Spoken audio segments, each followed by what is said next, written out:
Halo guys, pada video kali ini kita akan kembali lagi membahas raket baru. Kemarin kita habis memberikan review spek dan detail raket dari brand Li-Ning yang serinya X-Force Blast.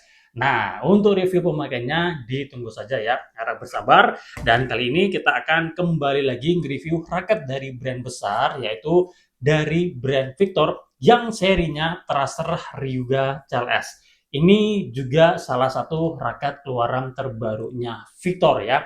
Nah, sebenarnya bukan benar-benar baru ya, karena ini meneruskan generasi sebelumnya. Generasi sebelumnya untuk Thruster Ryuga CLS ini, kalau nggak salah warnanya ada warna ungunya kalau nggak salah ya. Nah, kalau yang ini kodenya D dengan warna flame red sesuai dengan keterangan yang ada di labelnya ini ya. Jadi kalau kita perhatikan warnanya, ini dominan warna merah dan juga putih guys. Nah, seperti biasa pada review spek dan detail kali ini kita baru sebatas lihat raketnya dulu ya, penampakannya seperti apa. Dan seperti biasa kita akan melihat untuk berat dan BPM real di raket ini untuk mengetahui karakter raket ini seperti apa dan raket ini cocok buat siapa. Oke, langsung aja kita mulai review Victor Tracer Ryuga CLS. Nah, untuk harganya ini bisa dikatakan lumayan ya, harganya 1 juta. Jika kalian beruntung, kalian bisa dapatkan di bawah 1 juta. Kemarin saya beli itu jadi 900 berapa gitu guys ya. 900 ya di tengah lah ya. Dapat satu batang raket, kemudian dapat tas kain seperti ini ya. Nah, di sini saya juga sudah menyiapkan beberapa raket Victor lainnya sebagai pembanding ya.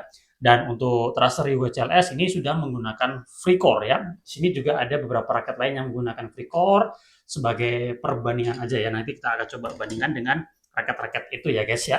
Oke, kita akan lihat untuk cat desain dan finishingnya. Nah, untuk catnya, kombinasi warnanya ini dia dominan warna putih dan juga merah. Disebutkan di sini warnanya adalah flame red dan ini memang warnanya asik banget ya menurut saya ya, sangat khas dari Victor sekali. Finishingnya dibuat matte dan ini sangat rapi sekali ya. Finishingnya sangat rapi sekali dan merahnya ini memang berkarakter ya. Kalau kita perhatikan dari jauh, memang untuk seri ini Tracer Ryuga CLS desain dan kombinasi warnanya ini sangat berkarakter sekali ya. Oke, mantap. Kemudian untuk bagian putihnya ini kalau kita perhatikan lebih dekat ya, itu dia seperti ada bintik-bintik kayak mutiara gitu guys ya. Oke, menarik ya. Nah, sekarang kita akan lihat ke bagian frame-nya. Nah, body frame-nya seperti ini.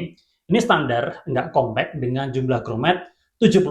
Ada grommet U, hanya 2 buah saja. Jadi, sama seperti dengan Thruster K 220H generasi kedua. Ini juga ada grommet U dengan jumlah 2 saja ya. Nah, seperti itu guys.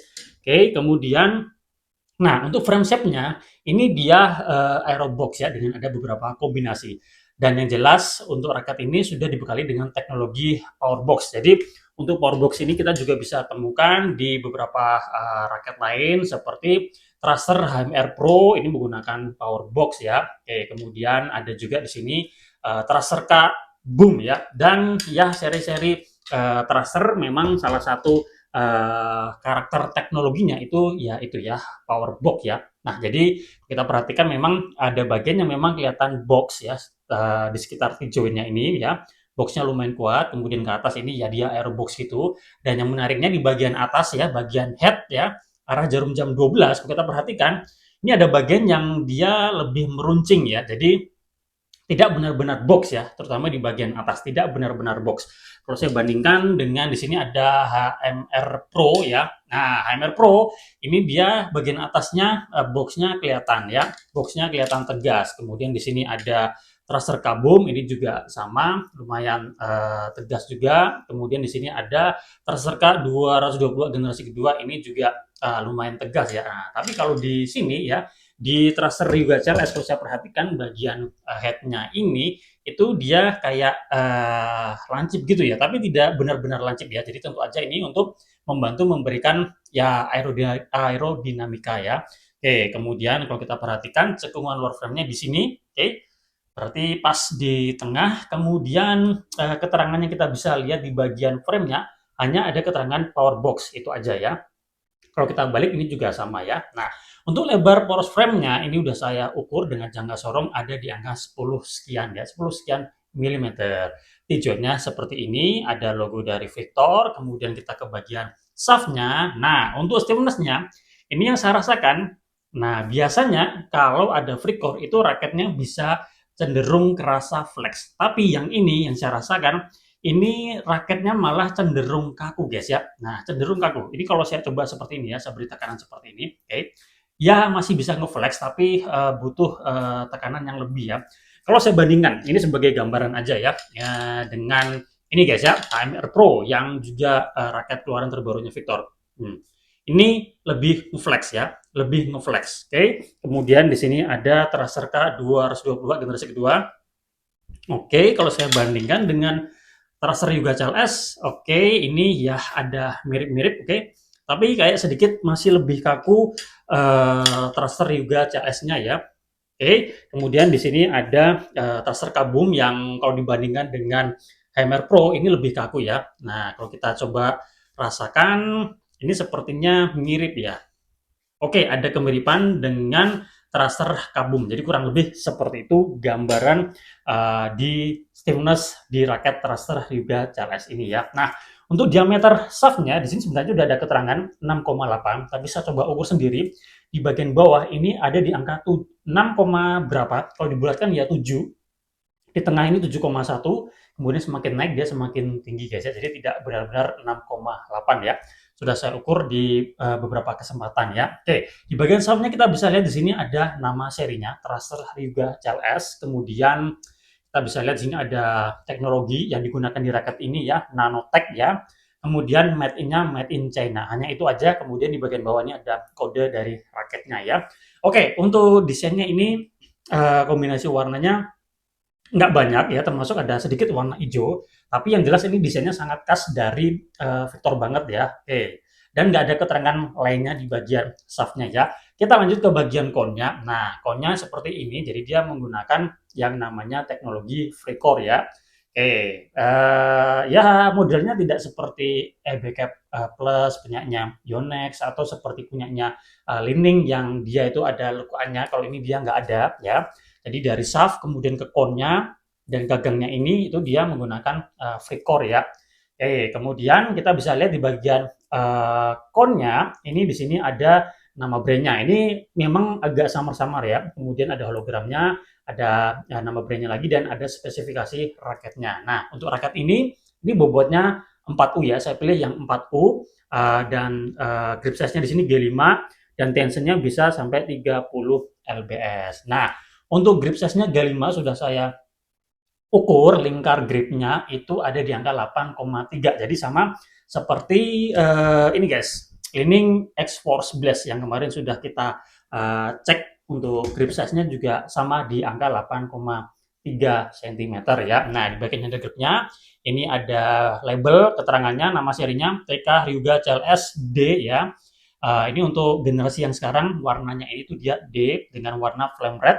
Frame-nya dengan material high resilient graphite plus nano resin. Kemudian shaft-nya juga sama high resilient graphite nano resin plus 6,8 shaft. Made in-nya dia made in China ya. Karena harganya 1 juta, jadi dia ada tambahan high resilient graphite ya. Kalau yang biasa kan materialnya nggak pakai high, cuma apa gitu ya. Nah, itu yang membedakan ya biasanya dari material raketnya. Kemudian untuk end cap-nya seperti ini ya. Nah, sudah saya timbang untuk beratnya ada di angka 86 sekian gram. Jadi dia masuk ke 3U. Jadi ini raketnya terasa berisi ya.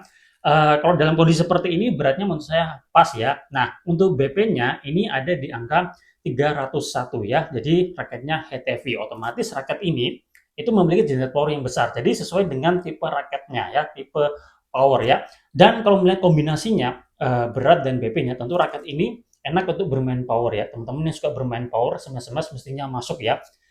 Untuk main single mestinya ini masuk karena shaft-nya ini cenderung kaku menurut saya. Jadi untuk kontrol mestinya ini asik ya. Flashing penempatan mestinya bagus. Apalagi kalau teman-teman memperhatikan kualitas akurasi ya. Nah ini mestinya juga oke ya. Buat double tentu aja ini pas buat teman-teman yang memang suka bermain power, yang suka smash, gebuk-gebuk, pokoknya dalam permainan didominasi dengan power ya. Dan juga untuk raket ini selain power dia mestinya juga bakalan enak untuk bermain kontrol. Jadi power dan kontrol ya. Oke. Dan untuk raket ini buat pemula kayaknya butuh adaptasi itu, terutama di stiffness raketnya. Tapi kalau di brand Yonex biasanya stiffness-nya rata-rata seperti ini ya. Tapi ini lebih kaku tentu aja daripada HMR Pro ya. Jadi akan lebih pas jika dipakai atau digunakan oleh teman-teman yang secara jam terbang udah lumayan atau tangan kalian sudah kuat ya. Nah, kalau pemula kayaknya bakalan adaptasi kecuali kalau kalian memang memperhatikan kontrol atau akurasi mesinnya ini raketnya enak ya. Nah, di harganya segini tentu aja ini nanti ada di levelnya raket Yonex Astrock 3D GST, HF, dan juga kalau di brand Lining ada X-Force Canon Pro dan juga ada X-Force 40 ya. Nanti bisa kita komparasikan ya. Oke, saya rasa review kita kali ini cukup sekian. Nah, hanya sekedar review spek dan detailnya. Nanti untuk pemakaiannya ditunggu aja ya. Terima kasih sudah menonton. Semoga bermanfaat. Jika teman-teman ada yang sudah menggunakan raket ini atau misalkan mau request raket ini dengan raket apa yang belum tadi saya sebutkan, boleh langsung aja tulis di kolom komentar. Kita jumpa lagi pada review-review yang lainnya.